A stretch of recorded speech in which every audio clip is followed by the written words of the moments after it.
Brendan Vogt, DNVR. What an introduction to you to the playoffs there as a head coach, by the way. Yeah. Huge advantage in points off turnovers for you guys. I think you were plus 20 in that category. Yep. What did you think of the execution in transition, particularly on the defensive side? Oh, we just flew around. Those two guys caused so many issues. I thought we adjusted too much early instead of just doing what we do hard. And I thought their intensity was better than ours early in the game. And the end of the second quarter is the reason why we won the game. We don't have that run. I think it was 13-2 to get it to 4. And it felt like one of those games you're just kind of slowly crawling uphill. Then it was 3 at the end of the fourth. Seemed like we were going to win the game. Tied. It just felt like it was incremental steps to win a basketball game. So it wasn't pretty on either end, or I'm sorry, for either team, but you just got to make enough plays to win. And I told the guys in there, it's I'm just going to play the guys I feel like are impacting the game the most. The stat sheet really doesn't mean anything to me. But they did a good job with their adjustments. We're going to have to watch the tape and do a better job of attacking it. But that's what this is, And it was funny. I thought our best adjustment of the night was, let's go back to doing what we thought we were going to do. Let's just do it better. And we did. Russ had that really rough week a couple weeks ago, and you said after the Kings game, you said, I'm not playing him or playing Jalen. Yeah. I'm playing whoever's going to win. What did you see from him late in this game for him to be able to be that kind of impact player that you're looking for? Yeah, Russ is Russ. Defensively, he was absolutely incredible. He was playing free safety out there. I thought a lot of the reasons why the turnovers happened, even if it wasn't him forcing it, just the way he was roaming around and impacting the game, was great for us. And then offensively, a couple of times I thought he attacked. Maybe we could have pulled it out and executed, but that's what Russ does. He's going to play in attack mode. So I don't think he's going to change after 17 years. If he sees somebody in front of him one-on-one, he's going to attack. And then he made an enormous 3, in the fourth. CB's 3. Aaron hit a big one, and that's what we're talking about right now. We have to be able to make shots when they triple, quadruple Jamal and Nikola. That's just the bottom line.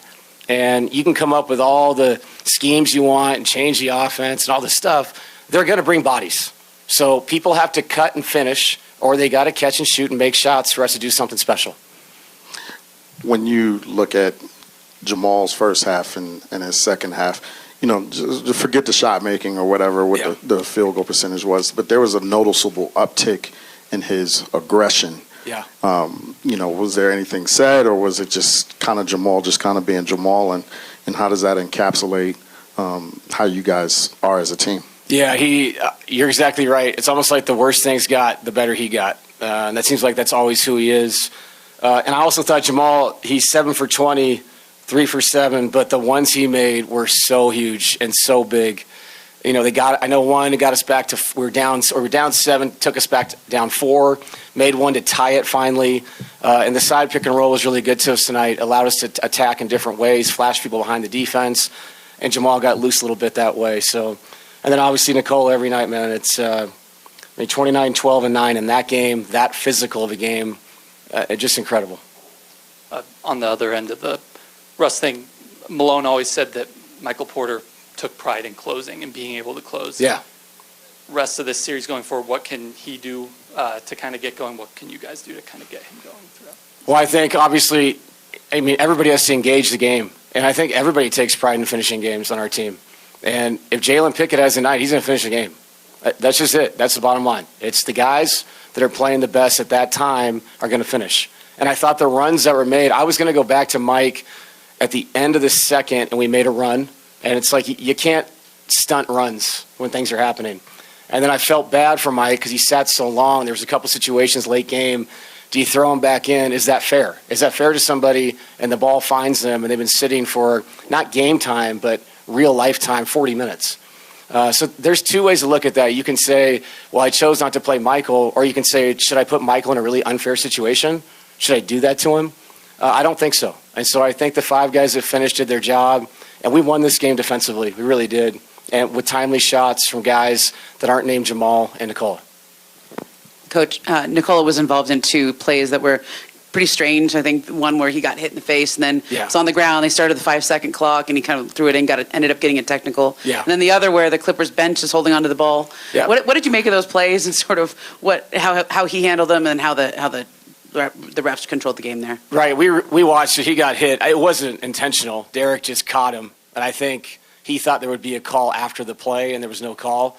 As far as the coaching thing, I mean, my guy's got to step it up. If we're allowed to just grab the ball and stop plays from happening, and it's not a delay of game, then what have we been doing all year? I mean, the assistants, I was an assistant, so what was I doing all year? So if that is okay to do, and I guess that's okay, then we should start doing it. I've never seen that before, to be honest. But, again, if they don't call it, they don't call it. And it didn't have any impact on the game, so it is what it is. I'm sure the league will look at it. Did you know Jeff Van Gundy had that in him? Yeah, he's pretty competitive guy, obviously, and an amazing coach. So, that's what the series is going to be. There's so many winning people in this series, and basketball pedigree, NBA history. You got a championship coach down there, and I said this, and I'm not trying to overdo this. I mean, James and Kawhi are so special. So, this series has it all. Like, if I was a fan, I'm watching this series. It's physical. There's playmaking. There's role players making big shots. Schematically, I thought the game was awesome as far as the adjustments that were made on both sides. So excited for Monday.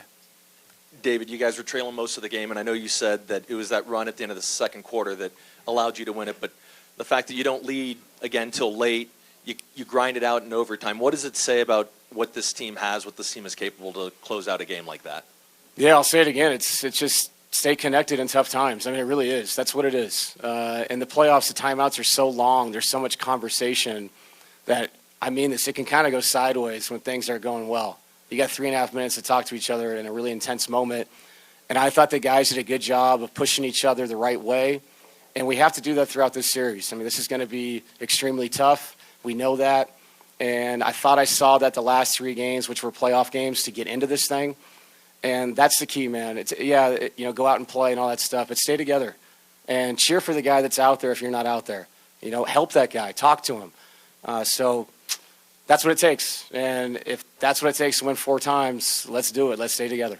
So, David, in the back on your right. Sorry. You're good. You just kind of touched on staying there, cheer the guy on, whatever. So when you have players that aren't as engaged because the night's not going their way, in this case it happened to be Mike, and you're focused on what's going on the court, how do you get a guy back in that's maybe hanging out at the end of the bench and not that engaged with what's going on? And in this case, I'm saying, but in general, to keep a guy that isn't having their best night in the huddle and around everything. I'll be honest. I'm coaching the game. So guys have to stay engaged themselves. These are grown men trying to win a basketball game on a team. So the guys on the bench can talk to them. Our assistant coaches can talk to them. When I had a chance, I talked to Mike, and I was trying to be communicative about what my thoughts were, how I thought he could get back in the game. And like I said, sometimes runs happen, and you go, I just don't know if we can take somebody out right now with the way the team is playing. And I'm going to say it again, like I've said last week. If Mike comes out and he plays and he's engaged defensively, he's knocking down shots, Michael will be out there, just like everybody else in that locker room. I'm going to keep saying it. I mean it. We're going to do anything we have to do to win a basketball game. How big was Aaron for you on both sides? Incredible. Some of the offensive rebounds, second possessions, the play where he went to the basket and dunked it, and we were having a hard time scoring, a late clock, defensively, walling up at the rim, guarding Zubats, guarding Kawhi, switching on to James and double drags.